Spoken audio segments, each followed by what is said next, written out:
Today's class is dedicated in the loving memory of a very, very special woman. Talia, the daughter of Rachamim and the daughter of Rivkah Grynpas, dedicated by her beloved husband, Rabbi Nathaniel, my dear friend, Rabbi Nathaniel Yitzchak, and thank you so much, and dedicated in the merit of Rabbi Nathaniel and their three beautiful children, Hadassah Malka, Yisrael, and Meir Chayim, the children of Rabbi Nathaniel Yitzchak and Talia of blessed memory.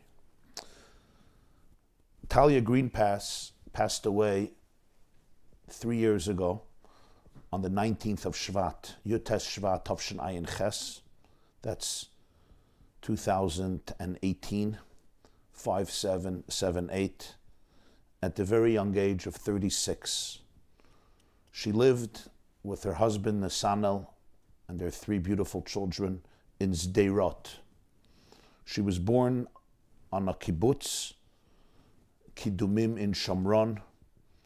She was a extraordinary human being and quite brilliant as well. Just to mention a few things, at the age of 15, she finished 5 units in math and physics. She won the local Chidon, the exam on the whole Tanakh, at the age of 17. A bachelor's and master's degree in physics in Bar Ilan University in a shortened program.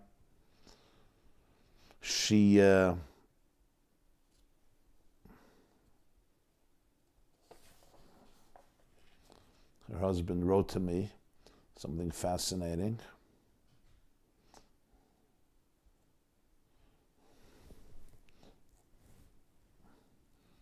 I just want to find it here.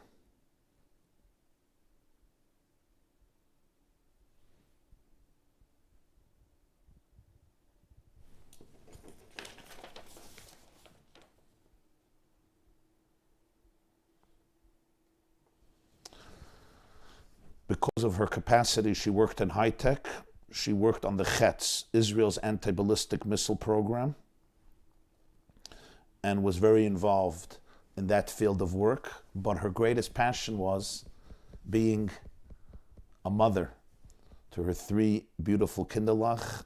Most people did not know about her brilliant mind. As her husband tells me, she was one of the most humble, God-fearing, kind people you would meet, full of faith, full of life, full of resilience, full of hope, and full of positivity. She was diagnosed when she was pregnant with her 3rd child and suffered for a few years with cancer, and she passed away on Shevat Tovshin Ayin Ches.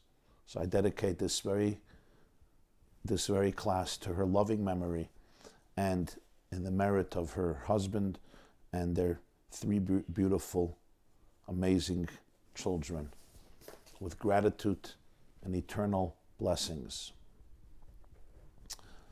So let's begin. We're going to learn today a piece of a Sefas Emes on Parshas Yisro.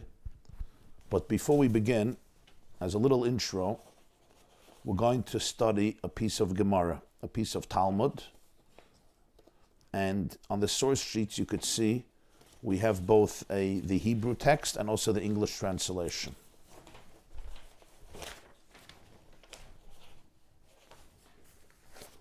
So let's begin. This is Gemara Ksuvas Daf Chof Amud Aleph, Talmud Ksuvas, Tractate Ksuvas, page 20a. I'm going to read in Hebrew, the original language, and I'm going to translate. Below, I also put in an English translation from Sefaria website.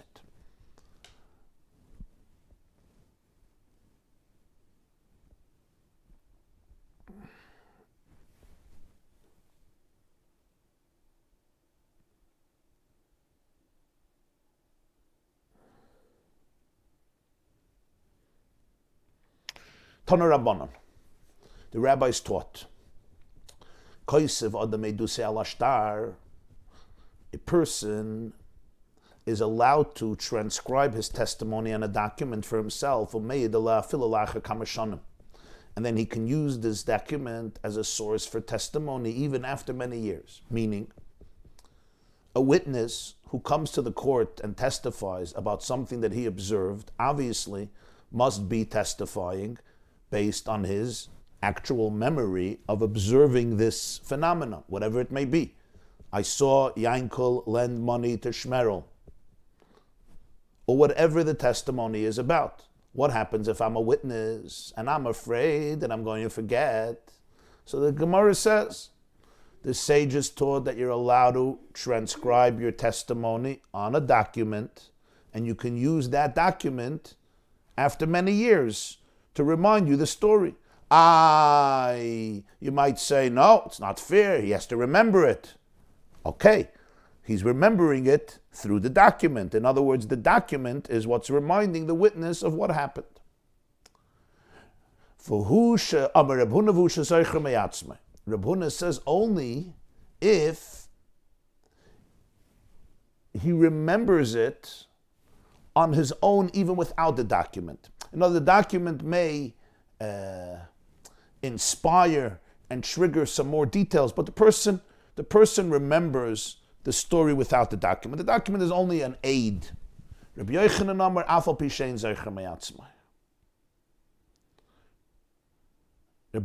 says, no, even if he doesn't remember it. Without reading the document, he doesn't remember anything. It's still fine. Rashi says, Rashi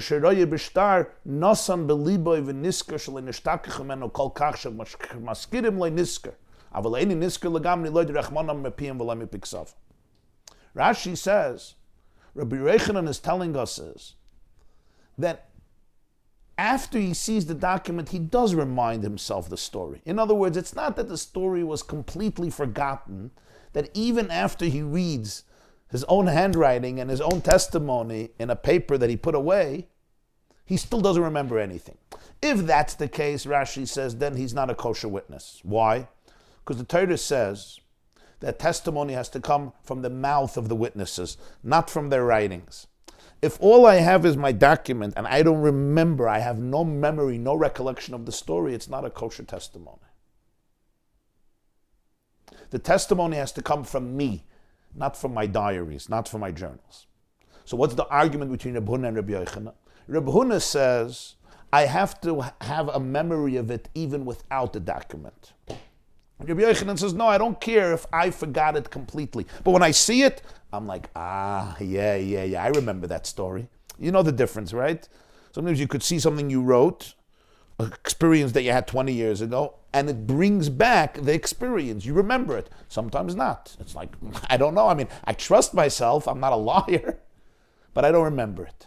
So Reb Huna says you have to remember it without the document. Reb Huna says, no, I don't care if the witness forgot it completely. But when he sees the document, it comes back to him.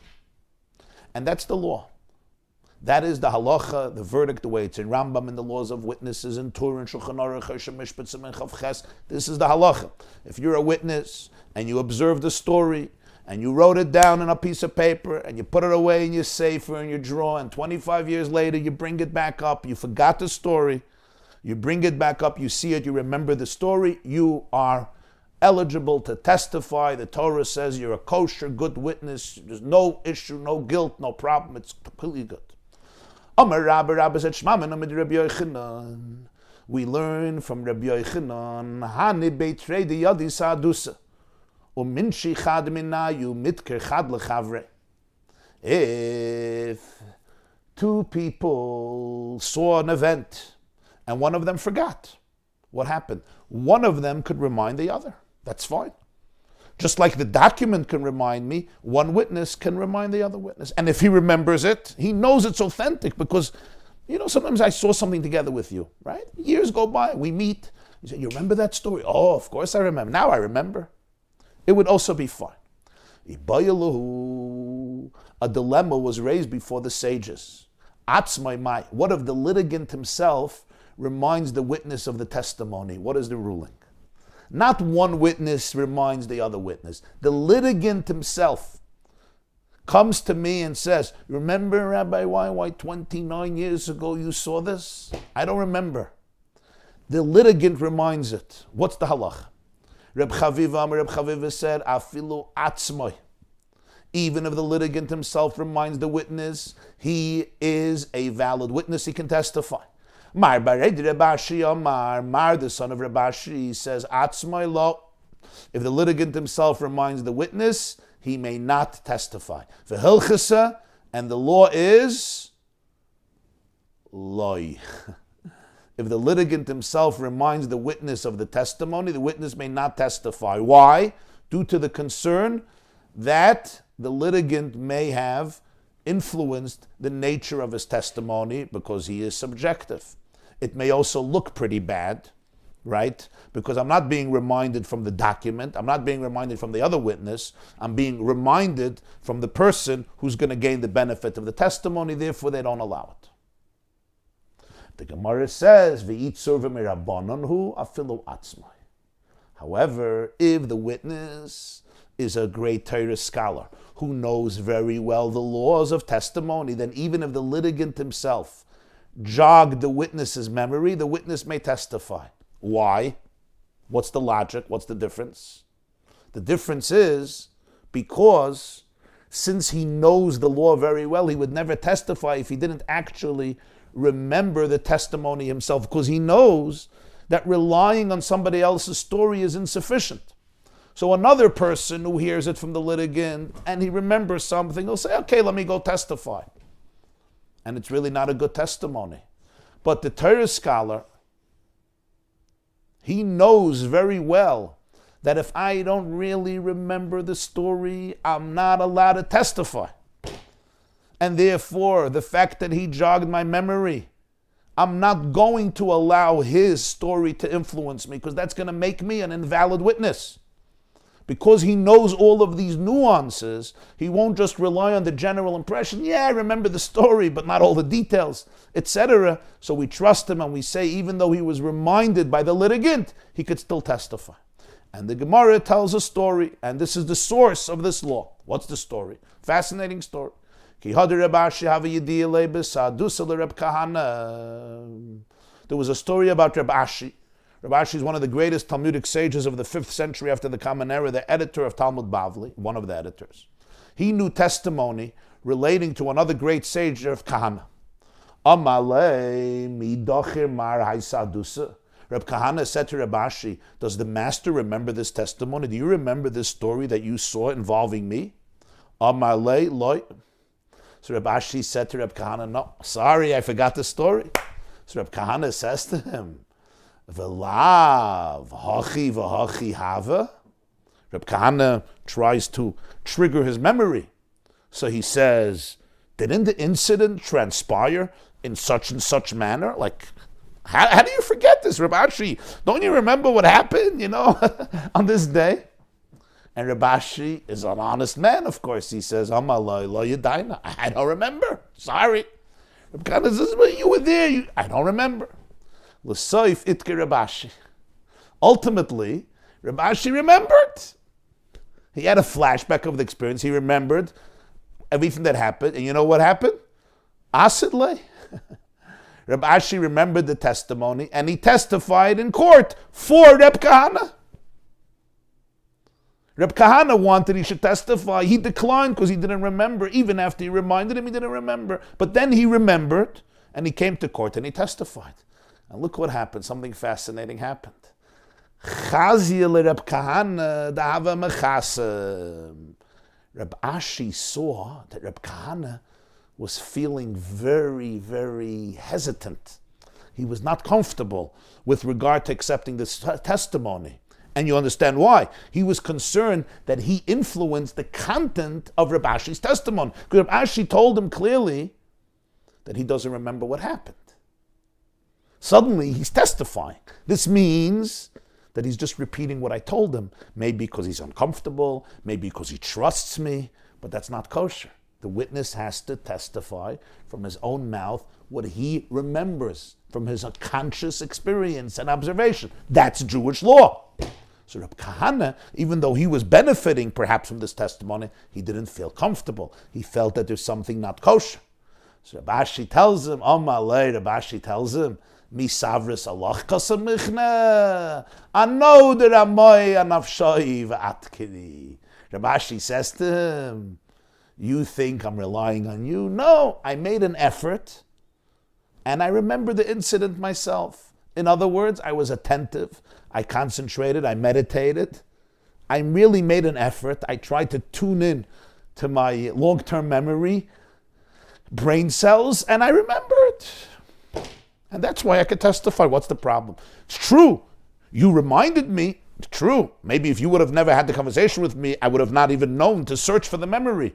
But at the end of the day, it was not your testimony I was repeating like a parrot. No, I was repeating what I saw with my own eyes. What do we learn from here? That with a real Torah scholar, in other words, a genuine, educated, God-fearing Jew who knows very well the halachas of testimony, we don't care if even the litigant himself or herself shares the story with the witness and triggers their memory. Why? Because we trust them that they're not going to repeat the words of the litigant and trust the litigant. Even the litigant is a trustworthy person. By the way, this is not about liars. Even if the litigant is a trustworthy person, it doesn't have to do with that. I cannot be a witness based on what you said. That's not what testimony. It's just repeating a story that I heard from you. Even if you're the most honest person. Maybe you could be the witness. I can't be. A witness means me PM, but I can't even be a witness based on my own writings. Because I wrote it in my journal. That's not enough. I have to be a witness based on my own conscious observations. That's the end of this discussion in Gemara, and this has been embraced as final Jewish law, as I said, in Rambam Laws of Witnesses, in Torah Shulchan Aruch Chesed Mishpat, section 28, with these details that I mentioned above. Why am I teaching, why are we learning this piece of Gemara today from Masechet Ksubos? It's obviously interesting, it's always good to learn. But because it's this conversation, which seems to be dealing with quite a technical question about kosher witnesses, that triggers, that brings up a powerful and amazing conversation and a commentary of the Hasidic work Sefas Emes by the second Ger Rebbe, Rabbi Yehuda Aryeh Leib Alter of Ger, passed away in 1905, and in a section on Parshas Yisro, this discussion, this conversation, comes to bear powerful significance about the understanding of all of Jewish history. And that's what I really find fascinating about it. That's why I wanted to open up with this introduction.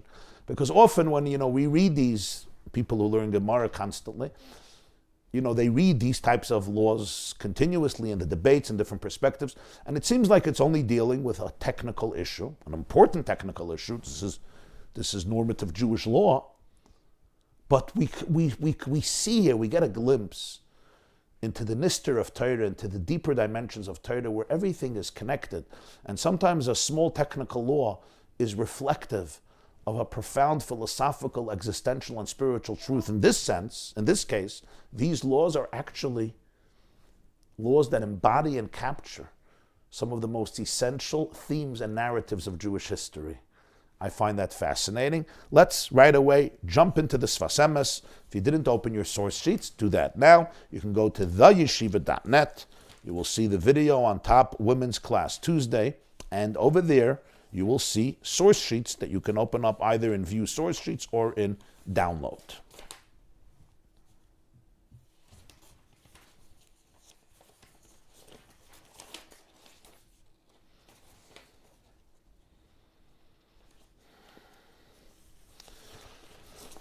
Sagt es Sefas Emes, Tov Reish Samach. Yisro Tov Reish Samach. Tov Reish Samach would be 1900. How many years ago is that? Remember how many years ago that is? That's exactly 121 years ago. We're now February 2nd, 2021. Chav Shevat, Tovshin Pei Aleph, 18th of Shevat, 5781. This is Tov Reish Samach. So Tovshin Samach would be 100 years. And 21 years later, Tavshin Ayin, Tavshin Pei, Tavshin Melv, 121 years ago. Anoichi Hashem Elokecha mi beis avodim. In Parshas Yisro, we have, of course, the revelation at Sinai, which begins with the famous words Hashem tells the Jewish people, I am Hashem, your God. Anochi Hashem Elokecha, she'etzeisichem eretz Mitzrayim mebeis avodim. I am the Lord your God who has extricated you from the land of Egypt, from a home of slavery. This is the opening of the Aseres HaDibros of the revelation and Sinai. I am God and I extricated you from bondage. Isa b'Medrash. The Medrash Rabbah says, Parshas Yisro. This is Medrash Rabbah Shmois, section 28, Parsha Chav Ches, Pitzke Vav. Kol hanashamas amdu b'Kabbalas HaTorah. The Medrash there derives from various verses throughout the Tanakh that all of the souls of the Jewish people, not only those who were physically alive then, but also souls that would descend into the world millennia, centuries or millennia later, all stood at Sinai when the Torah was given to the Jewish people.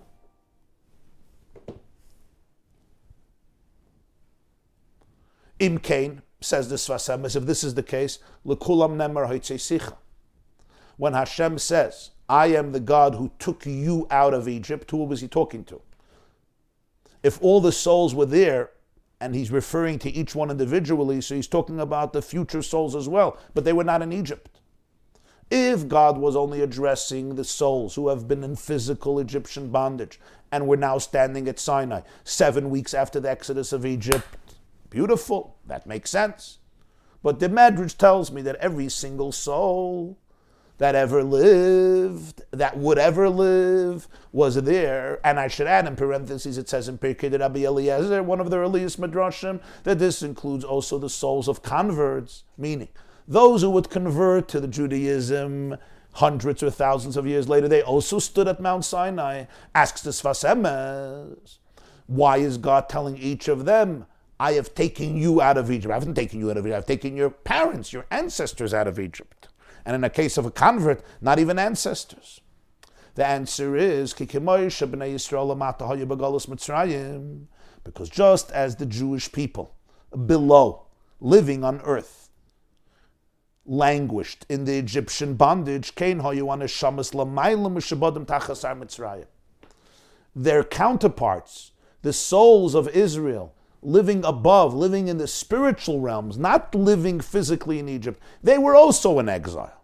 They were under subjugation as well. Not physical subjugation, but they were under the influence of Sar Mitzrayim, which means the spiritual guardian angel of Egypt. Every country has what's called its mazel, the spiritual energies or angels that are connected with the zeitgeist of that country.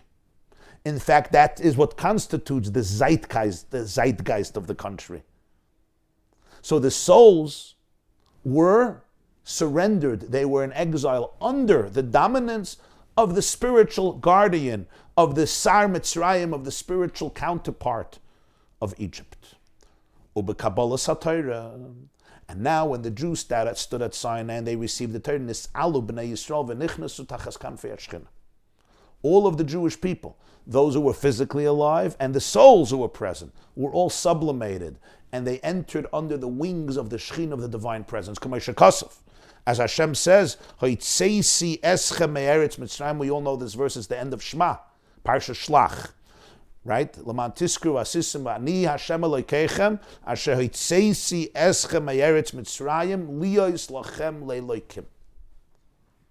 I am your God who has taken you out of Egypt to be for you a God.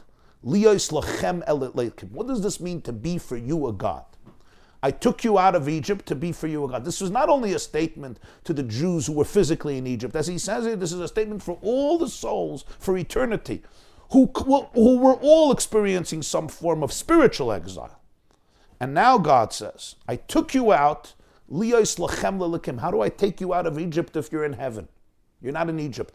The answer is liyos lachem le'Elokim. Even those who were not physically in Egypt had a different type of exile, and they were also taken out. And what does it mean? They were extricated, they were emancipated from what? And what were they brought into? Liyos lachem le'Elokim. That I became your God. I became your Elokim. K'moshe kasav anochi Hashem Elokecha. And that's why the opening of the Ten Commandments begins with those words. Anochi Hashem Elokecha asher hotzeitzichem me'eretz Mitzrayim mebeis avodim. It's not just a reference point. By the way, you know the guy who took you out of Egypt, that happens to be me and I happen to be God. That's actually the definition of the Exodus.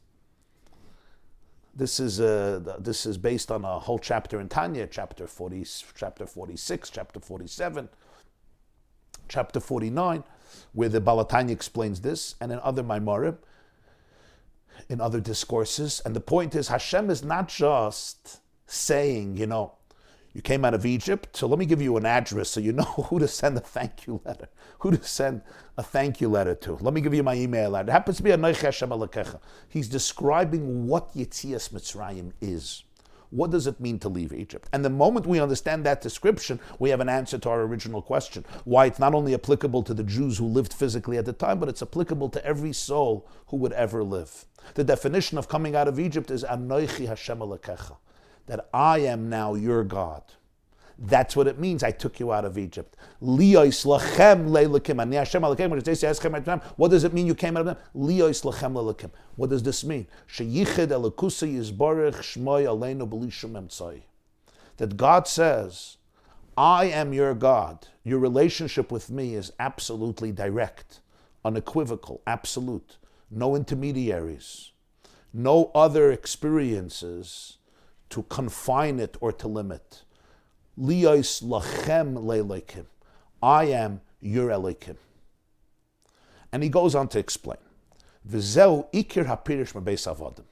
This is really the primary meaning of what it means. I took you out. Anochi Hashem Elokecha. Asher tisichem eretz Mitzrayim mebeis avodim. He could have just said, I took you out of Egypt. We know what happened in Egypt. We have the portion of Shmos and Va'era and Boy and B'Shalach. 4 portions to tell us what Egypt was like, what Egyptian culture was like, the slavery, the oppression, the genocidal plans, the torturing, the suffering, the slave labor, the cruelty, the barbarity. We know what happened in Egypt. You don't have to remind the Jews, you don't have to remind Jews who were emancipated from 210 years of slavery that this was a home of slaves. Says the Sefas Emes, no, this is actually the definition of Eretz Mitzrayim. Zeu ikar hapirish mebeis avodim. This is the real meaning from the house of slaves. It doesn't only mean I took you out from a country in which you were slaves, in which you had no rights, in which you had no freedom. Of course it means that, but it also means something much deeper. Ki kol hateva nikra beis avodim. All of nature is called beis avodim, a home of slaves. What does this mean? All of nature is called a beis avodim. Seems like very dramatic words. Chazal, like our sages say, the famous Mishnah in Pirkei Avos in the Ethics of the Fathers, chapter 4, say the sages, our world is like a corridor leading to the mansion which is called the next world, Olam Haba, the future world. So this world is basically like the hallway, it's the corridor. And basically, a corridor is called the Beis Avodim. It's a home of slaves. The whole world, in other words, all of nature is called the Beis Avodim because it's a prusdur, it's a corridor. It's a narrow, confined corridor. And imagine somebody remains there their entire life. That's a place. The definition of a corridor is to get to your destination. If somebody remains there their entire life, so they're stuck. He says that's a home of slavery. All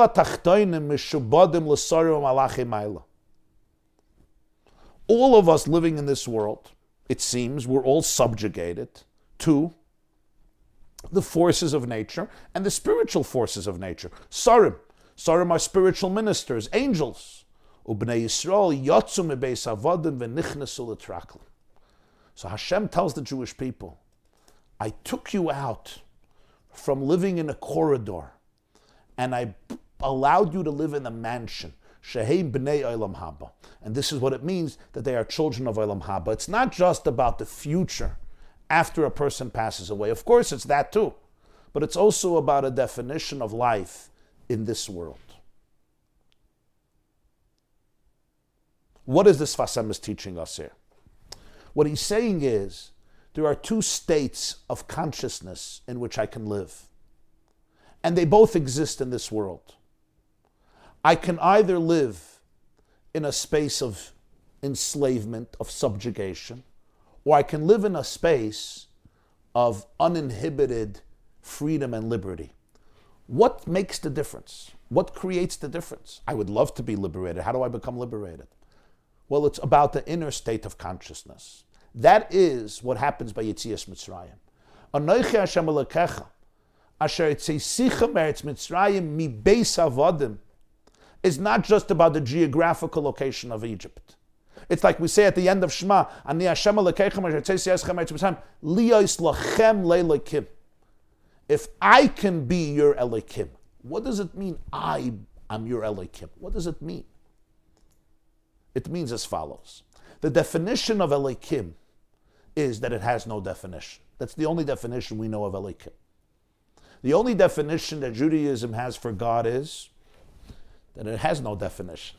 Last week's class, Sefas Emes Parshas Yisro, we learned those famous words of the great philosophers, Tachlis hayediyah shelo neida'acha. The ultimate knowledge is the awareness that I don't know you. The ultimate definition of truth is that it has no definition. That every definition that I will confer upon truth is only a glimmer of it. It's a spark of it. It's a ray of it, but it doesn't capture its full essence. Because if I capture the full essence, it's not the full essence. Somebody sent me an email from somebody else, a young person who was dealing with serious illness. So she would sign off her emails. She wrote, at the end, everything is going to be okay. If things are not okay, it's because it's not the end. So, real truth is infinite. It has no definition. And if I'm defining it, it may be an authentic dimension of it, but it's not the full picture. That's the only definition we have for God, that we have no definition. So Hashem says, Ani Hashem Elokeichem. I want to be yours. I want to belong to you. I want you to own me, just like I want to own you. What does it mean? I own God, God owns me. It means that I could always live in a space where I'm never confined. There's no fixed box in which I live. That's called a beis avodim. What's the definition of a slave? The definition of a slave in the most heinous form is somebody who does not own his own life or her own life. That's the crime of slavery. I take away the freedom of another person, and you are completely subjugated to me. You have absolutely no self-expression. But I could live technically free, but internally I'm not free.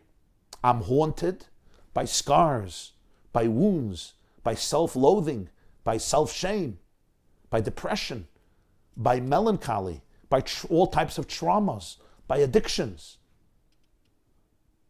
I am terribly enslaved. I'm enslaved to mood disorders, to personality disorders, to mental illness, to stress, to anxiety, to a background or a youth that was difficult and challenging, or to present challenges and difficulties. Of course I'm a slave.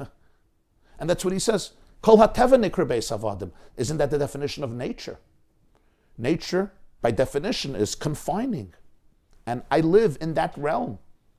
Here is the trajectory of my life. Here are things that happen. Here are things that are happening. And this is who I am. This is part of what I am. And the Sefas Emes acknowledges that's what Olam Hazeh. Olam Hazeh is a corridor. It's a thin, narrow corridor. You have your choices within the corridor. Maybe you could touch the right wall or touch the left wall. If there's a bench in the middle of the corridor, you could sit down at the bench. But ultimately, I am in a narrow, confined space. Comes Hashem and says, Anochi Hashem Elokecha. I want Hashem to be Elokecha. I want that your consciousness should be able to be aligned with infinity so that you can be the freest person. That you can realize that you are an ambassador of infinity in this world. That you're never stuck. That you're never paralyzed. Now, what happens is, I have to be able to open my mind to this because my mind, my brain, is often repeating the same story to me over and over again. And that's why the first place in which we work on ourselves is when we look into how we are reacting to situations, where our brain goes, where our thoughts go. This is the first step of inner work. The first step of inner work is noticing and observing the processes of my thoughts, the processes of my brain. because that's the first place where reality is ascertained and determined, and everything else is a consequence of that awareness. The moment I could challenge that, everything else, when I could challenge that, a lot of things change. Often we don't give credit to how powerful our thoughts are. That's why the Kabbalists say that machshava is the same letters like besimcha. Change your mind, change your find. So it's very much about which world I live in. Am I living in a corridor? Am I living in a foyer, in a hallway? Or am I living in the mansion? So Hashem says, Anoich Hashem Elokecha, Ani Hashem Elokeichem, Asher Tzeisi Eschem Etzem, Liyos Lachem Leilokim. You have a direct relationship with Elokim. You don't exist in the prison of anyone's influence. You know why? Because I am your God. You have a direct relationship with me. You are mine. You are my child. You are my expression. You are my ambassador in this world. And who am I? I'm not confined. This means you're not living in a hallway. You're living in a mansion. What does it mean you're living in a mansion? You're living in an uninhibited space. Your consciousness is open. You're always open to possibility, to newness, to creativity, to transformation. You're never, ever stuck in any confined space. And even if there's challenges you're dealing with, but the way you view those challenges is not like a slave, it's like a free person. Those challenges you don't see as there to destroy you and confine you. No, they are there to help you flex your muscles and soar into the infinite consciousness of the universe. V'zeh edus haShabbos shumein olam haba. And this is the testimony, this is the message of Shabbos, which our sages compare me'ein olam haba. It's a foretaste of the world to come. V'zeh shekasuf. This is what the pasuk says. V'zacharta ki eved ha'yisa beretz Mitzrayim. V'yitziacha Hashem Elokecha chuli al kein sivcha glasis es yom haShabbos. The Torah says, this is in Dvarim Perek Hey, Parshas V'eschana. Remember that you were a slave. God took you out of Egypt. God took you out of Egyptian slavery, and therefore He commanded you to celebrate Shabbos. What's the therefore? Now we understand. Because Shabbos, as the Gemara says at the end of Brachos, is Me'ein Olam Haba. Many of the songs and liturgy of Shabbos mentions this, that Shabbos is a foretaste of Olam Haba. God told you to celebrate Shabbos. That's the direct result of the Egyptian Exodus. The Egyptian Exodus means that you can go out of Beis Avadim. What's Beis Avadim? Go out from living in a world that is confined, that is limited, that is enslaving, that is subjugating, which I'm always a victim to voices inside of me or circumstances outside of me, and live in a traklin, live in a divine mansion, where there's nothing that is beyond my limit because I'm a fragment of infinity. For this, I have to have a relationship with my truest self. What is my truest self? Ani Hashem Elokeichem. Your Elokecha, Elokecha means your strength, is Hashem. Your consciousness is always aligned with divinity. Your love is infinite. So what do you do to celebrate that? You celebrate Shabbos. Shabbos is the day that commemorates and testifies to this reality. That's the definition of Shabbos. And this is the deeper message behind the debate of the Jewish philosophers in Neshamas l'mayla me'amalachim, or malachim sichlim nivdalim l'mayla me'anashamas. Whether souls were superior to angels, or the angels, known as sichlim nivdalim, intellects that are detached from physical matter, are greater than souls. The Even Ezra, Rabbeinu Avraham Even Ezra, the 12th century great Spanish philosopher, linguist, poet, astronomer, scientist, and great rabbinic sage who wrote a commentary on Tanakh called Even Ezra, Rabbeinu Avraham, Abram Ibn Ezra, in his commentary in the opening of Chumash, says, not like Reb Saadia Gaon, who said that the souls were greater than angels. Of course not. The angels are always greater than souls. This is a debate among Jewish philosophers. The Shalah discusses this debate in Asara Mamaris. The great Rabbeinu Yeshaya Horowitz 16th century, 17th century, rabbi of Prague, Frankfurt, Jerusalem, buried in Tveria. He has a whole section on this debate. Who's greater, angels or souls? On one level, of course, angels are greater. Sichlim nivdalim. Their intellects are aloof. They're not encumbered and entangled by physical matter. Others say, no, souls are greater. The philosophers generally came to the consensus that angels were greater than souls. That's what the Rambam discusses in Hilchos Yesodei HaTorah. Says this, Sefas Emes Parshas Shneim kivnu al emes. They're both saying the truth. Ki mitzad habriya madregas hasichlim lamayla min hanashamas. In terms of the natural state of creation, of course the angels transcend the souls. The soul came down into this world, it's encumbered by physicality, materialism. The angels remain aloof. Aval HaKadosh Baruch Hu hoitzi eisanu v'heri meisanu lamayla min madregas hamalachim mitzad HaTorah. In terms of the natural creation status quo, the angel is higher than the soul. In that sense, those philosophers like Even Ezra, the Rambam, were right. But the Sefas Emes says there's another dimension. Hashem says, I took you out of Egypt. And what does Egypt mean? Egypt doesn't only mean physical Egypt. It means Beis Havadim. And what's Beis Havadim? Beis Havadim, he says, is all of Teva. And not just physical nature, even spiritual nature. And that includes even spiritual angels who also have a certain trajectory and a confined spiritual nature. Hashem lifted us up beyond the angels. This is the power of Torah. What is the primary element of Torah? The opening words of Matan Torah, of the Ten Commandments. Anochi Hashem Elokecha. That I want you to be able to really absorb godliness. I want that Hashem should be able to become your God. I am yours. Our relationship is as intimate and as deep as can be. In other words, you are a mirror of infinity in this world. And in that sense, when you can open yourself up to that, you're higher than all the angels. Malachim are spiritual beings, but they have their own spiritual definitions. It's also part of nature. It's part of the spiritual nature. That's still called Beis Havadim. That's still part of the Prusdur. That's still part of the foyer. The true definition of liberation of Geula, which Yitzias Mitzrayim represents, is Anochi Hashem Elokecha.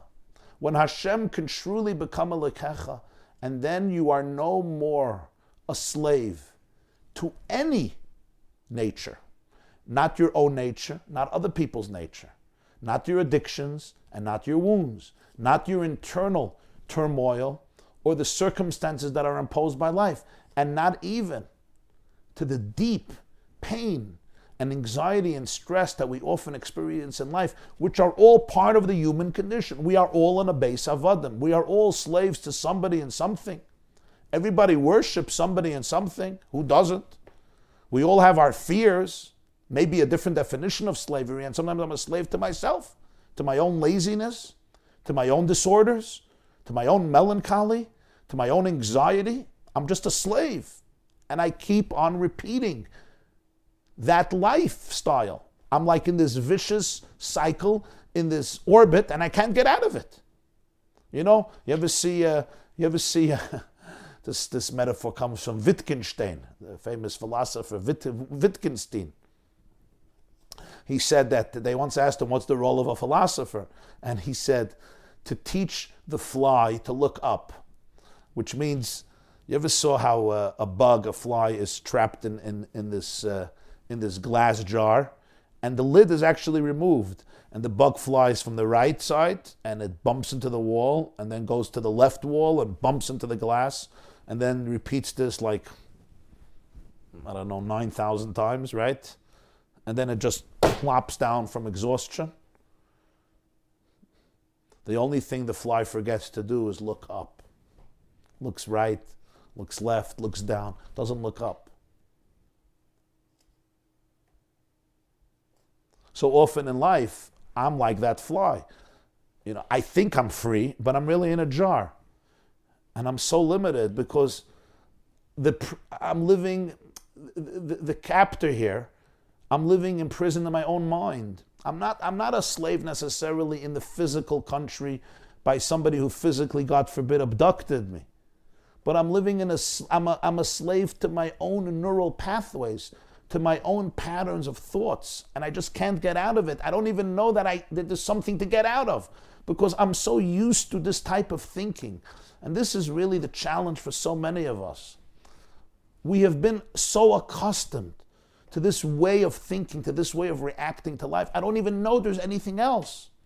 I may be an intelligent person, and I may want to grow, and I may want to work on myself, and I'm trying, but I'm like that fly. I go to the right, I go to the left, I go down, I go up, I try again, and I tell myself I'm trying so hard.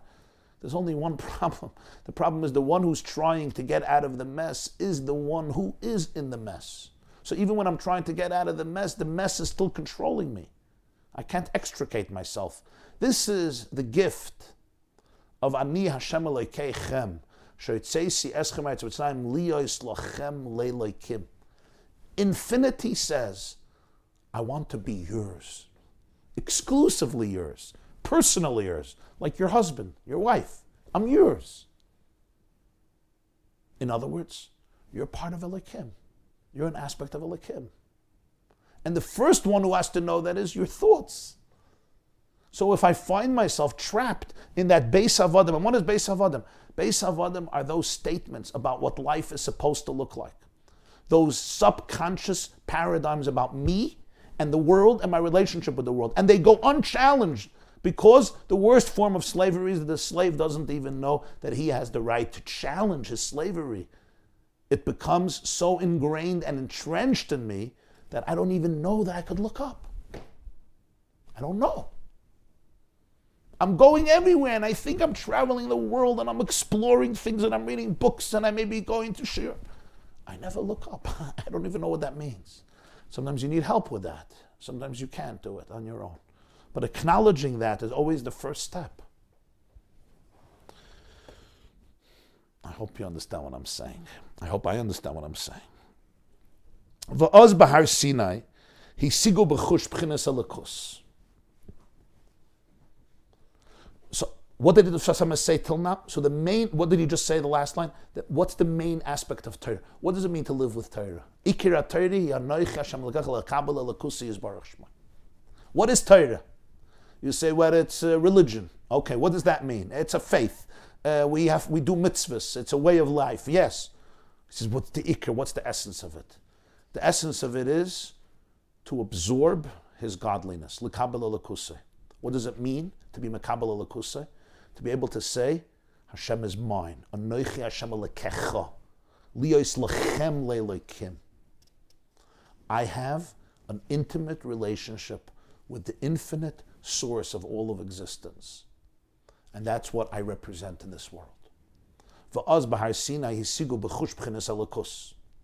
At that moment at Mount Sinai, they experienced b'chush. B'chush means in a very real way, with their senses. They experienced godliness. V'yotzu mehagashmis.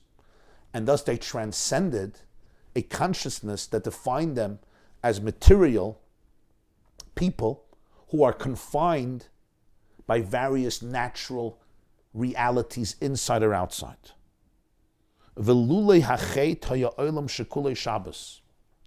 And if not for the dissonance that happens afterwards, they would live in a world that's all Shabbos.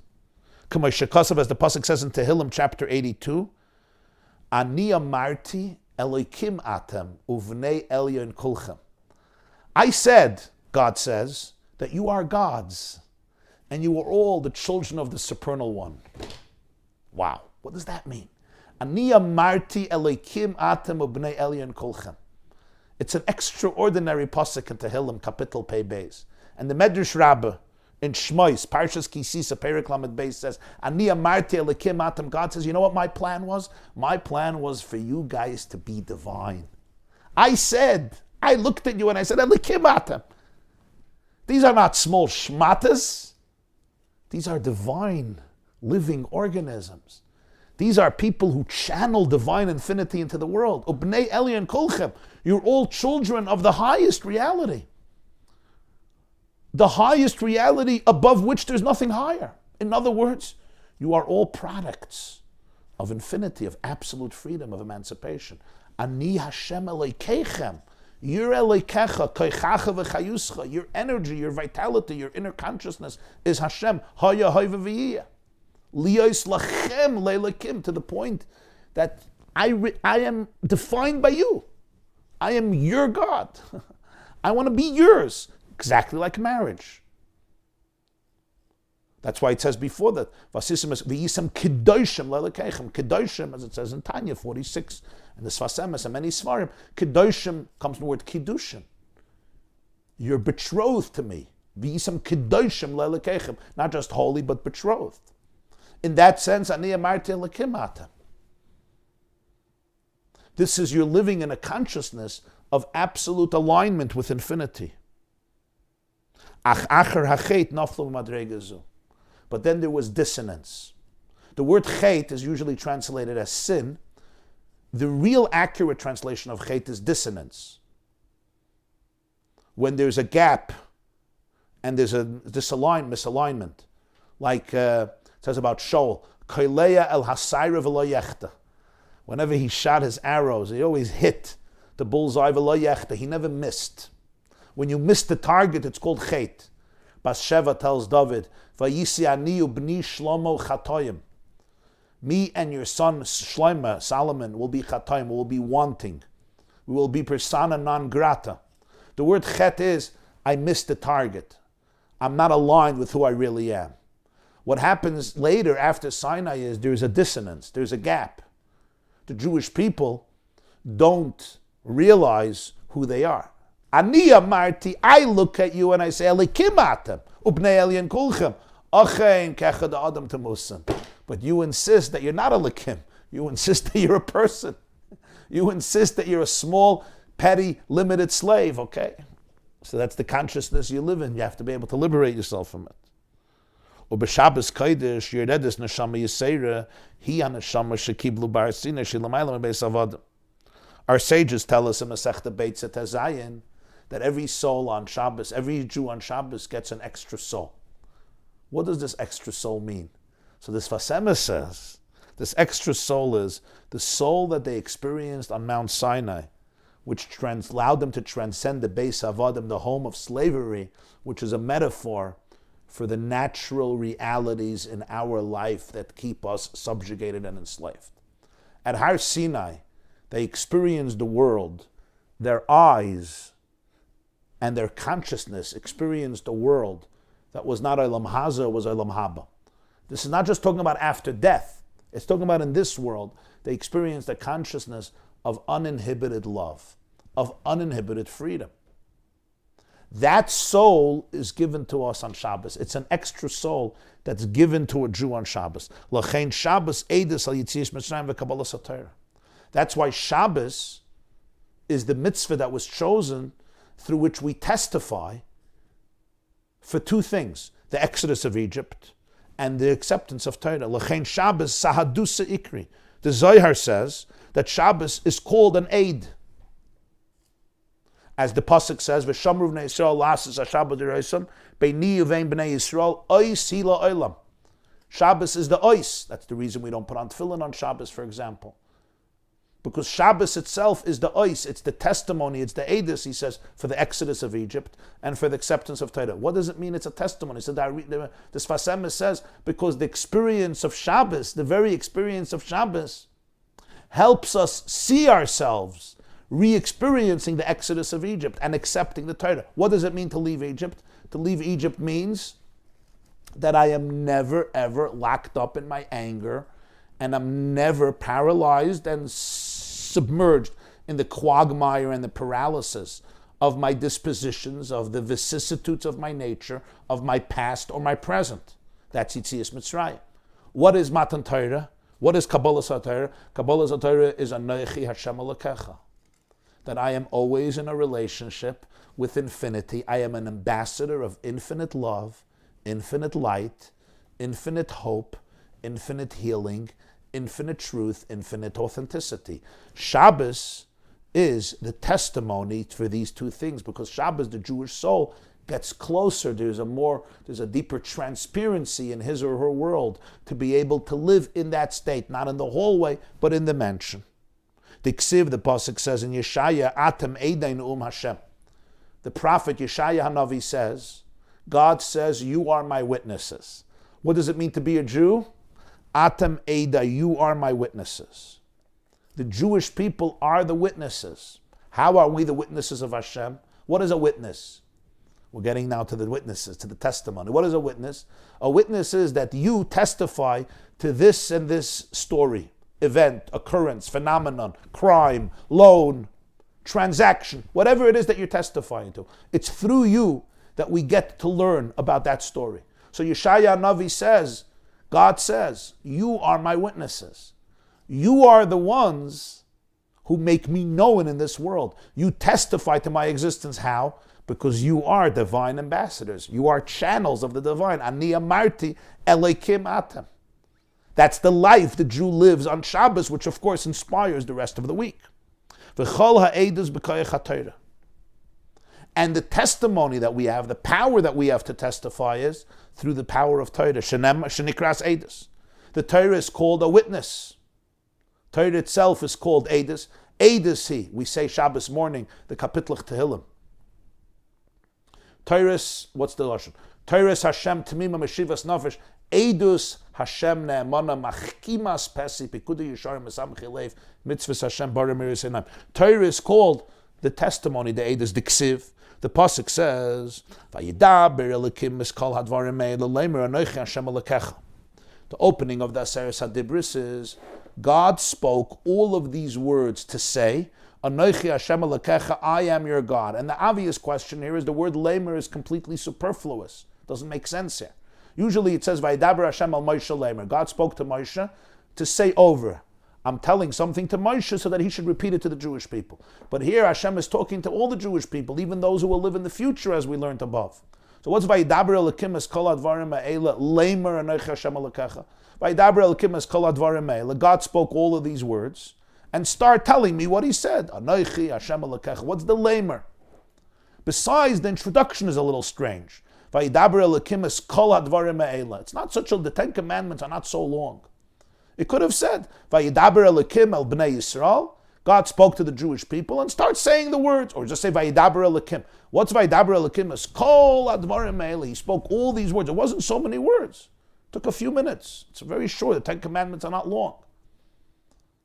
Observing them may take some time. But it's short. What's kol advarim ha'ela leimer? So he says as follows. Pirush. Shetachlis kol advarim ha'ela lohoyed ulevarer ki anoichi Hashem Elokecha. What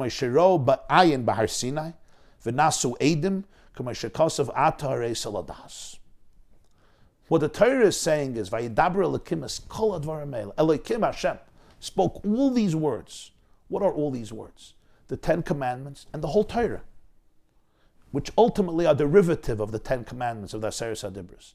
The purpose, he spoke all these words, leimer, is that a Jew should be able to declare and testify that Anoichi Hashem Elokecha, that a Jew should be able to testify in her or his daily life. Ulevare, it should become clear in my life, because sometimes I have to work through a lot of rubble. That's what levare means, to make it borer, to make it clear, because sometimes it could be murky.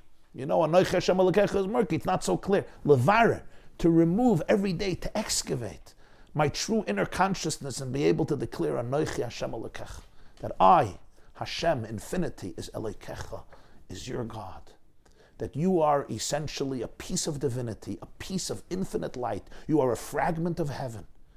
Even the sky is not the limit. Ani amarti elokim atem ubnei elyon kolchem. To always be able to go into your higher state of consciousness, where you are an absolute ambassador of the divine himself, never a victim to inner or outer repetitive predictive cycles or addictive cycles. Not in your thoughts, not in your words, not in your actions. Vayidaber Elikim es kol advarim ha'ela leimer. The Chidush Harim, the grandfather of the Sefas Emes, writes that what the Pasuk is trying to say is, Vayidaber Elikim es kol advarim ha'ela leimer. All the words of Torah that you will ever learn and absorb throughout your life, you should know leimer. It's in order to help you declare in your consciousness, Anoichi Hashem Elokecha. That means, if there's even, it's a powerful words, because it means, if there's one aspect of Torah that I'm learning, It could be Chumash, Tanakh, Medrash, commentators, Mishnah, Gemara, Bavli, Yerushalmi, Rambam, Rosh, Rif, Rishonim, Achronim, Poiskim, whatever it is. And I don't come away saying, Anoichi Hashem Elokecha. I miss the essence of it. It's like somebody hears a beautiful speech but didn't get the core message. All these words are here for you to be able to really come to a place of understanding that Anoichi Hashem Elokecha, to be able to become a witness of this truth. How? By your life. Ulevara, and to make it clear. It should really be identifiable. Because again, it's there, but it could be very hidden and very concealed. And it could be buried under layers of debris. And this is where you have to do boyer. You remember boyer in Shabbos or something, in halacha, something called boyer. You're not allowed to select the bad from the good. So levara means to make it clear, to bring this out clearly in your life. This is essentially what happened at Sinai. What happened at Har Sinai is the Jewish people saw it with their eyes, they experienced it, and they became witnesses. Like the pasuk says, "Ata har esa ladas ki Hashem Elokim ein mavadai." Moshe Rabbeinu tells the Jewish people in Parshas V'eschanan, "Ata, you, har esa, you have been shown, you are a witness, ladas, so that you should know that Hashem hu Elokim, that Hashem is Elokim, meaning that God is one and God is oneness. Ein oid malvadai. There's nothing outside of Him." What does it mean? Ata hareis ladas. Why is Moshe saying this? What Moshe is saying is, you are the witness. That atem eidai. You are the witness of this reality. This is who you are. This is what you're manifesting in this world. You are the testimony. Ata hareis ladas. At Har Sinai, the Jewish people were showing this, and that's the moment they ultimately leave Egypt on every level. Not just geographically, but also psychologically and emotionally and spiritually. So ata hareis, you have been shown this. Hashem wanted you as the witnesses. Ki Hashem hu Elokim ein oid malvadai. Who is the witness for this? Every single Jewish soul is a witness to this truth. He says, V'nasu edim, each of them became witnesses. And this is the testimony that we give through our lives, through our relationships, through our communication, through our interactions, through the way we live and the way we create our lives, our homes, our families, our communities, and ultimately our world. This testimony that each of us saw at Har Sinai, it was clear. There were no questions then. Ayin bayin yiru, we saw it with our eyes. It was as obvious as the material world. This testimony, Hashem put into the Torah. Ki kol Yisrael yeshlam chelik b'Torah. Every single Jew has a part in Torah. Torah essentially is a mirror of the Jewish soul. The Jewish soul is a mirror of Torah. The famous commentary of the Megala Amukas, Rabbi Nosson Shapiro, passed away 1640 in Krakow. And he writes, Yisrael is an acronym, Yesh Shishim Ribui Oisis LaTorah. There are 600,000 letters in the Torah. Every soul has its letter in the Torah, which is basically representing the idea that the Torah is a mirror of the Jewish soul. It's the document that expresses the neshama, and the soul is a mirror of Torah. Yisrael v'iraisa v'kutchabrichu kul echad. Torah is not just a document that was given to us. Torah is essentially a Jewish document. Every Jew has his or her letter in the Torah. The whole Torah is a mirror of the Jewish soul. And then you have your specific letter, your dimension in Torah. So this testimony that every single Jew observed the infinite nature of the universe and the fact that there is a spiritual, organic, transcendent nature behind everything, and that we are all one, and that we are all ambassadors of infinity, this is something we saw, we observed, we experienced with our eyes, with our souls, with our minds at Har Sinai. That testimony was recorded in the Torah. The Torah speaks about it, and that's really what the whole Torah is. The whole Torah is that testimony. When you're reading Torah, now this is where you have to get this. He doesn't only mean that the Torah records the story that the Jewish people were at Har Sinai and saw Anochi Hashem Elokecha. That too. But it means the whole Torah is a testimony for this. Because when I'm reading Torah, it's like I'm reading the testimony of a witness who transcribed in his journal and documented what he saw. Every word, every syllable, every story, every law, every detail, every halacha, every aspect of Torah is essentially a document that's supposed to help me come in contact with this testimony. Which testimony? The testimony that Anochi Hashem Elokecha. That divine infinity is at the core of your reality. Ani amarti elikim atem uvnei elyon kolchem. Never to underestimate your spiritual stature. Never to compromise your psychological, emotional, physical, and spiritual posture. Never to believe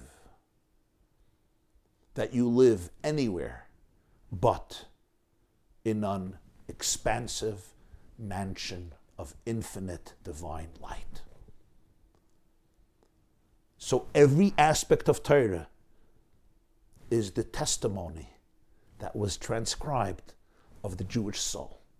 The Jewish soul's testimony of Har Sinai, that becomes the Torah. The Torah mirrors our souls, just like our souls mirror the Torah. This is deep. This is deep.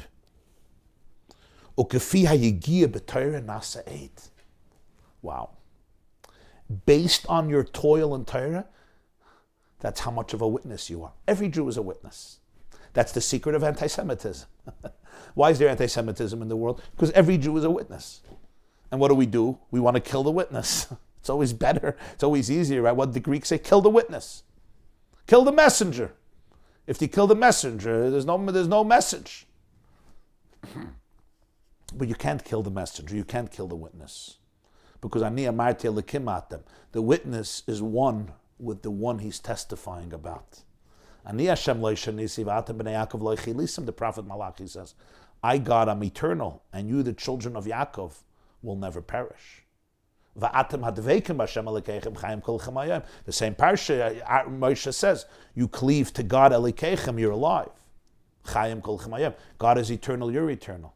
They can try to get rid of one Jew or another Jew, but you can't get rid of the Jew, because the Jew is a witness. A witness to what? A witness to truth. How are you going to get rid of truth? How are you going to obliterate truth? Try. Nature always prevails. Reality always prevails. That is its nature. It's real. The nature of reality, the truth of reality is that it's real.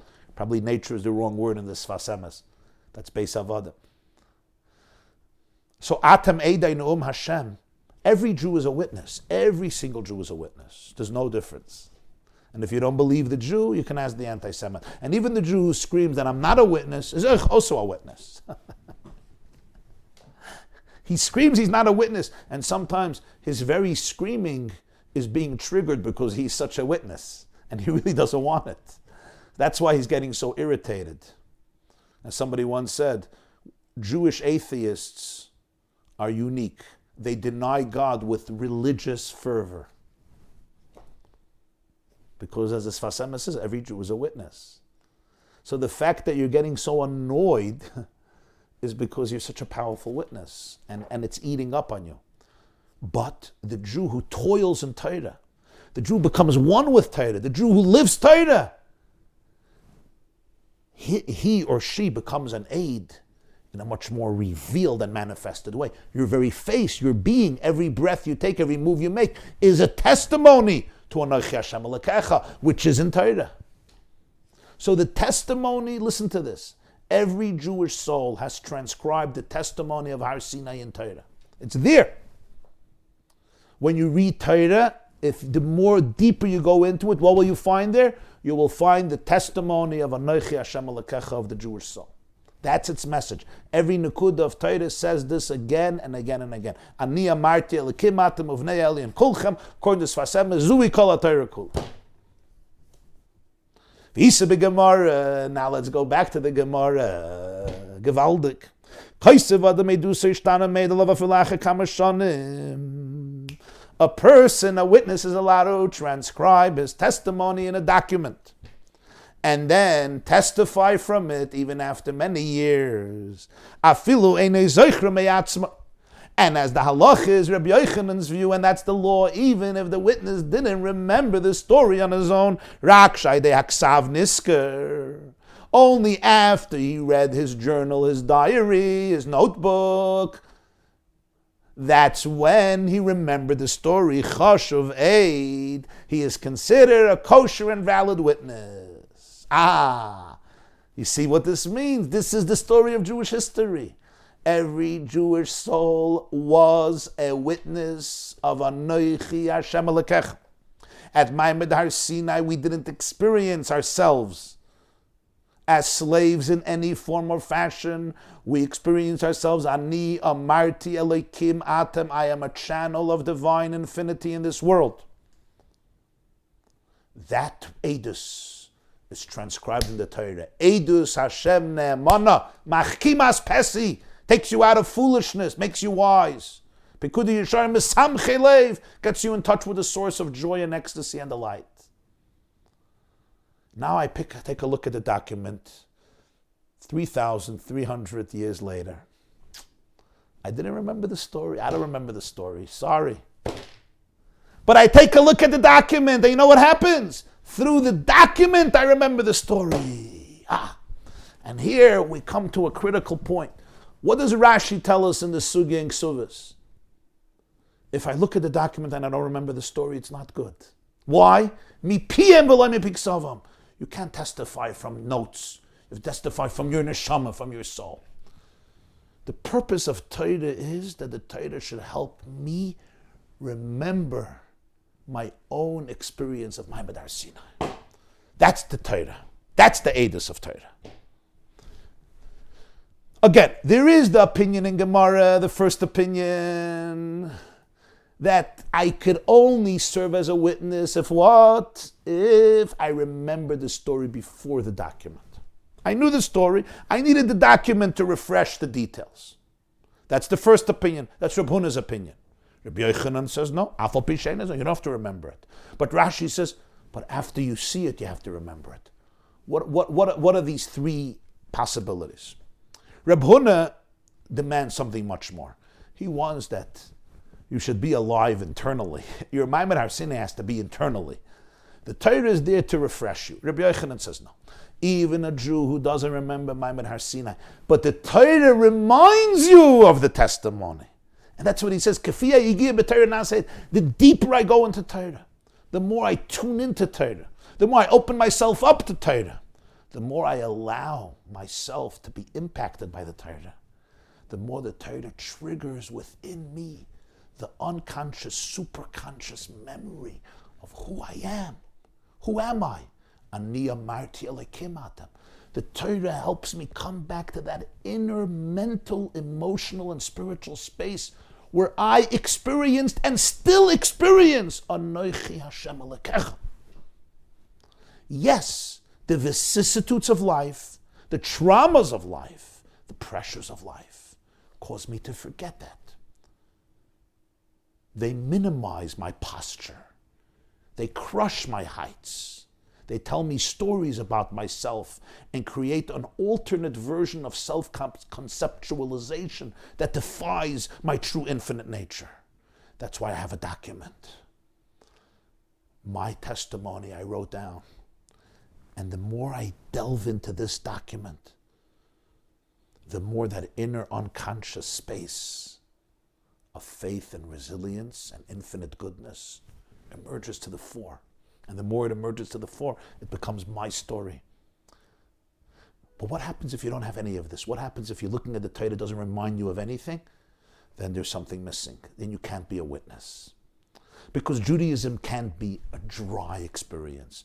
I'm following a book. The Torah has to live inside of me. The purpose of Torah is the Sefas Emes is to help me come back to myself, for the Torah to trigger and remind me of who I always was, who I always am, who I always will be, even if consciously I am not fully in touch with that right now. How do you know you're hearing real Torah? I always tell this to my students at the shiurim. How do you know you're hearing real Torah? Now you know. When you hear something and you realize that you always knew it. Because The class, the book, the lecture, the shiur, the text is reminding you the testimony that you observed with your own soul, even though you forgot it. If you're hearing something that you never knew, it's not Torah. It's not real Torah. The Torah challenges us, but it always resonates with us. If the Torah is really not resonating with you, there's something off here. There's something missing here. Very, very powerful. Very powerful.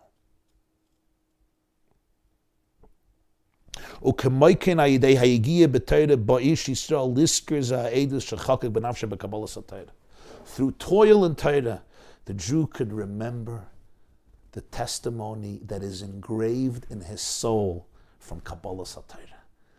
This is always engraved in me. It's not a new me. If the Torah is creating a new me, it's not real Torah, it's not real me. Torah is here to help me come in touch with that which was always engraved in my soul. The Torah is just helping me remind me who I really am, who I always was, who I always will be. We come now to the last point. The Gemara continues with the question, Atzmai Mai. Is the litigant allowed to remind me what happened? Can I only rely on the document or another witness? Or can the litigant himself come and say, Rabbi YY, Yankel, Shmerel, Chaim, David, Motel, Shiele? You remember the story. What did we learn? Doesn't work. Too many problems. Why? We're afraid that the litigant may impact the testimony, and that's not good, because he's subjective. It also doesn't look good. Besides, Talmud Chacham can get it straight from the litigant. Like the story with Rabbi Ashi and Rabbi Kahana. Says the Sefas Emes, Umaskin, and the conclusion is that if it's a real Torah scholar and a pious Jew, even the litigant himself is permitted to remind him, jog his memory, and remind him about the testimony that he observed, and he can come and testify if, of course, he remembers it on his own, because we trust him that he knows the halacha, that if he doesn't remember it fully on his own, he's not a kosher edus. V'zeh b'chinas Torah sheba'al peh. Now we'll understand what the whole Torah Sheba'al Peh is. Shechachmi Yisrael Zoichin, Sh'HaKadosh Baruch Hu ba'atzmai maskir oisam belibam zeh ha'edus k'may shekasafti. You could kiss these words. What is Torah Sheba'al Peh? The sages of Israel merited that the litigant himself, Hashem himself, reminds them what they heard and saw at Har Sinai. That's all of Torah Sheba'al Peh. Whole Torah, the whole oral tradition, developed by the sages generation after generation after generation, where they analyze every pasuk and every verse and every mitzvah and every sentence and every paragraph and every letter and every word and every syllable, and the numerical value and the cantillations and the structure. They analyze every word of Torah, beginning with Asar Sadib, the whole Torah. And from it they deduce new laws and explanations, and sometimes they debate and they fight about it and they quarrel about it. The whole Torah, but what is it? It's the Tzur v'Merabanan, who's allowed to hear the testimony that I may have forgotten from the litigant himself. And the litigant himself reminds him what he remembers. And then this is a kosher edus, and this becomes real, authentic testimony. So he says, Chachmei Yisrael, Tzur v'Merabanan have the schus, that Hashem himself, the litigant himself, the Baldin, the one who is the author of the Torah, they merit that he himself reminds them what is in their heart. He reminds them what they saw, what they heard at Har Sinai. They receive, they open themselves up to that divine inspiration where Hashem Kavayachal reminds each of them. The Medrash says, a Jew who sits and learns, Hashem is learning right there with him. The Gemara says in Megillah, the Medrash says, whatever a student innovates in Torah throughout the generations. It was all given to Moshe at Har Sinai. Why? Because that's the whole truth of it. The power of Torah Shebaal Peh is not some rabbi came up with an idea. Nah. He was reminded. By who was he reminded? A regular person only uses the document. The document reminds me.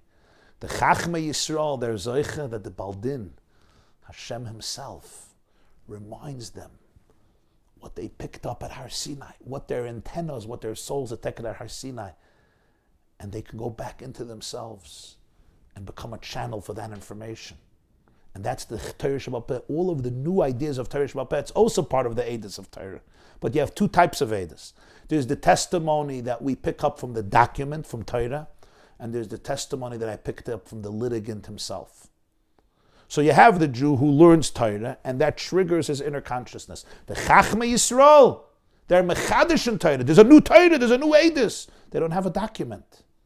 They open themselves up to the music, to the divine symphony that comes from Hashem into the true sage who is completely open to the infinity of Torah without agendas, without hubris, without arrogance. And then his or her wisdom becomes a channel for Torah Shebaal Peh because the divine triggers within their hearts their own experience, their own memory, the Eidos of Har Sinai. And everything in Torah Shebaal Peh is part of that revelation of Har Sinai. That God reminds them what they heard, what they saw, what they observed, what they experienced. I prepared in the document another Sefas Emes from the 2 years later, Tafresh Samach Beis, 1902, because in many ways it's a continuation to this Sefas Emes. I put it in the source sheets, but you'll learn it on your own. I'll open up the floor for some questions. Let's start with the chats.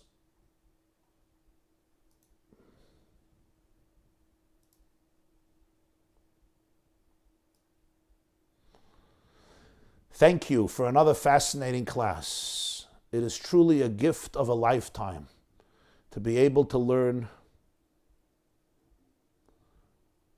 Thank you very much for your kind words. It's truly the gift of a lifetime to be able to learn from such a masterful teacher and a living example. Well, thank you very much for your kind words, and may I live up to your description of me. May we all live up to the description of the Sefas Emes about being witnesses, right? You know, the greatest form of teaching is when you become a witness to that which you're teaching. I think that's one of the biggest takeaways here. In other words, I can give you information. The information may be alive, but it's dead in terms of my experience of it. I'm just giving you information. Sometimes you hear something. I have a close friend, so they listen to a lot of classes. His friend tells me sometimes, it was just dead. It was just dead. It was dead information. The information is alive, but it was channeled through dead vessels. In other words, I'm not a witness. The information is not reminding me what I saw at Har Sinai. I tell this to all of you who are listening. You know what a real teacher is? A real teacher is somebody who, before giving over the information, they are not reading it from a document. They are reading it from their own soul. That makes all the difference. You have two types of witnesses. You have a witness who reads off a paper. Your Honor, on September 3, 1972, I observed. No, that's not witness. You could use a paper, but only if it reminds you. That's the Gemara in Ksuvas Daf Chaf. Only if it triggers your memory. People who stand up, give lectures, shiurim, seminars, workshops, hartzaot, gewaldik, drushes, pilpulim, beautiful, amazing, all types of sermons. But they're reading from a paper. It doesn't have the same impact. And I don't mean, the problem is not reading from a paper. If you want to read from a paper, read from a paper. I don't think it's a good idea. But I don't think that's the issue. The issue is not reading from a paper. The issue is that I'm giving you dead material. It didn't become alive in me. A teacher is somebody, you learn the material and it has to remind you of what you experienced at Har Sinai. In other words, it has to wake up the sleeping bear, the sleeping lion. It has to wake up in you the Aniya Marti Elikim Atem Ovnei Eliyan Kolchem, and that's what you give over. So people are not just hearing words from a person, they're hearing words from a living witness. You are a witness to this information. That has a different impact. Okay, this was just a flow of consciousness as I'm reading your comment. I think that the antidote to the challenge you mentioned is remedied by a regular stream of classes like yours. It's the awareness that is the pivotal first step to a lifelong journey to go out of our personal bondage of Egypt and to experience a daily receptiveness of the Torah. Over time, it resonates more and more deeply and more deeply. And the more natural, and it becomes the more natural and instinctive way of thinking and living. This class also seems to fit in seamlessly with the incredible Maimer Oz Yashir you taught us last week from Torah Parshas B'Shalach of the Balatanya. There is enough work in these classes to last us a lifetime, even in just one class and even in just one paragraph. You are on target. I appreciate your inspiring philosophy. I would make the effort to remember I am the child of Hashem and I can overcome the challenges. I can overcome the challenges and outgrow my own Egypt. Beautiful, beautiful. What?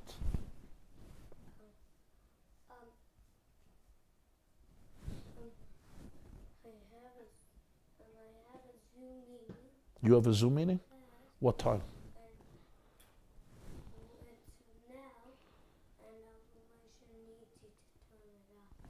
Does he have the laptop?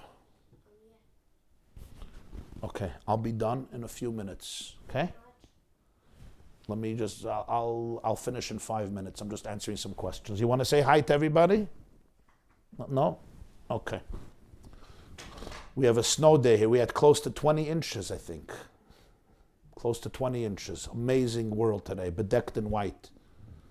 So today is back to Zoom day. Do the words Shema Yisrael mean this deep, resonant experience of Har Sinai? Yeah. Yeah. That's what they mean.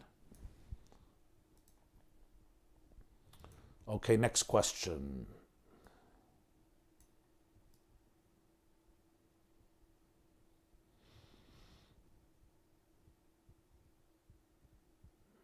Here we go.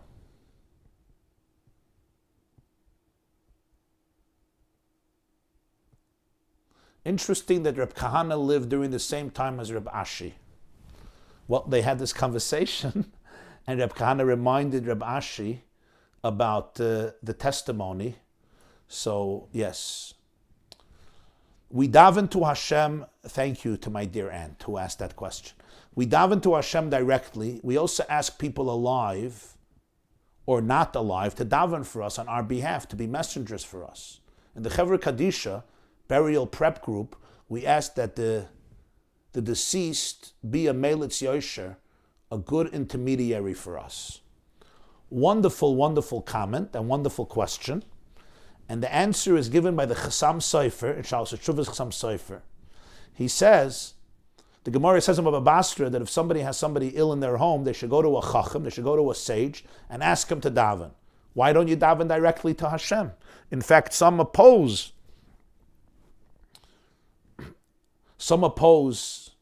There's a whole debate about a certain poem, a certain prayer known as Malachi Elyon, where we ask the angels to intercede on our behalf.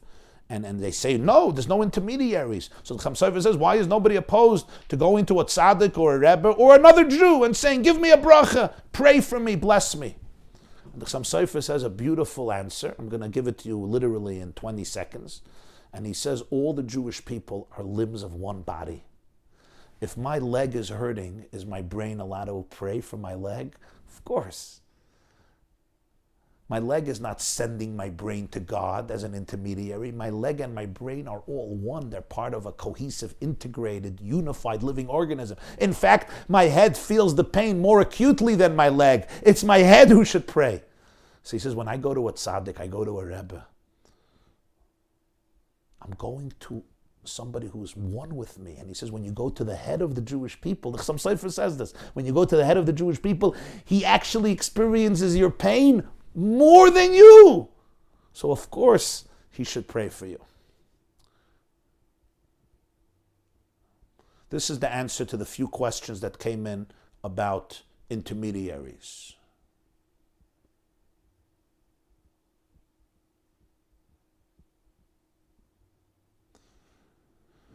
You explain that we are really divine, but we're not divine robots with no free choice or temptations. That would defeat the purpose. The kunst is to overcome the Yetzer Hara, the snake, the temptations, and align ourselves with our true consciousness. Yes. God, you said, made us divine, but we gave us challenges. Our natures, human nature, we're hurt by life. We have flaws, things to overcome, obstacles from without, from within. The dissonance was injected by who? By us? Did God put that into the reality? Wasn't that dissonance part of his plan? Yes, indeed. Indeed, that dissonance is part of his plan. And even the fact that we experienced that dissonance after Matan Torah, right? The Gemara says that the Jews themselves were strong enough to resist it. But God allowed it to happen so they should be able to create a path of tshuva for generations. Isn't it clear that Reb Kahana lived before Reb Ashi? Well, there was more than one Reb Kahana. There were a few Reb Kahanas. How would you advise someone who's close to you, who is suffering in their own Egypt? The best piece of advice that we can give to people is by becoming living examples and by allowing our hearts to remain filled with connection and love. In other words, if you really want to help other people get out of Egypt, the best way of doing that is by you yourself not remaining stuck in your Egypt. What often happens is we get angry, we get aggressive, we lose our patience. You remain in a place of deep positivity. And when you believe in that within yourself and within them, you will help them see that within themselves. Next question. There are witnesses who remember without a trigger, who need a little trigger. And there are witnesses who need to be reminded the story. There are witnesses who remember everything. There are witnesses who remember a little bit. There are witnesses who remember nothing. Some souls need no reminders about Maimed Har Sinai. Some souls need a little trigger, and other souls have no independent recollection. But every single soul, through Torah, can ultimately remember what is theirs innately. If we are witnesses, why then it is only the tzaddikim who can testify without necessarily remembering at first the event or even be reminded by the litigant? No, everybody can testify based on the documents.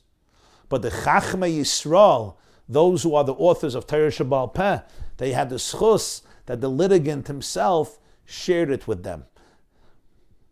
In other words, they were open to that flow of divine inspiration that helped them re-experience what happens at Maimed Har Sinai. And this Chachmei Yisrael includes every single Jew who learns Torah authentically. When Hashem testifies to us at Har Sinai, what happened 7 weeks earlier in Mitzrayim? Was that the testimony, or was it at Matan Torah?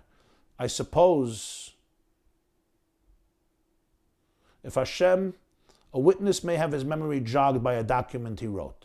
When Hashem testifies to us at Har Sinai, as what he did 7 weeks earlier in Mitzrayim, is he testifying as a witness, relying on a document? No, the Jewish people remembered it.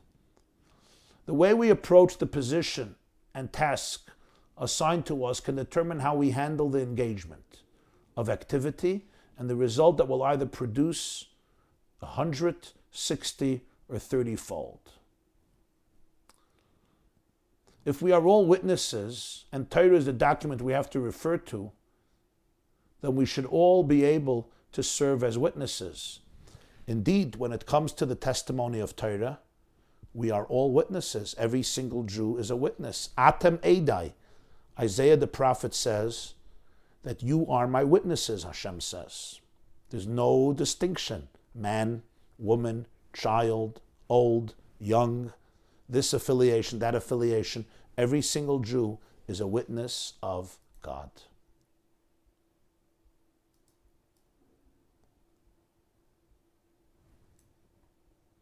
I wish you all a beautiful week and a lot of bracha and hatzlacha.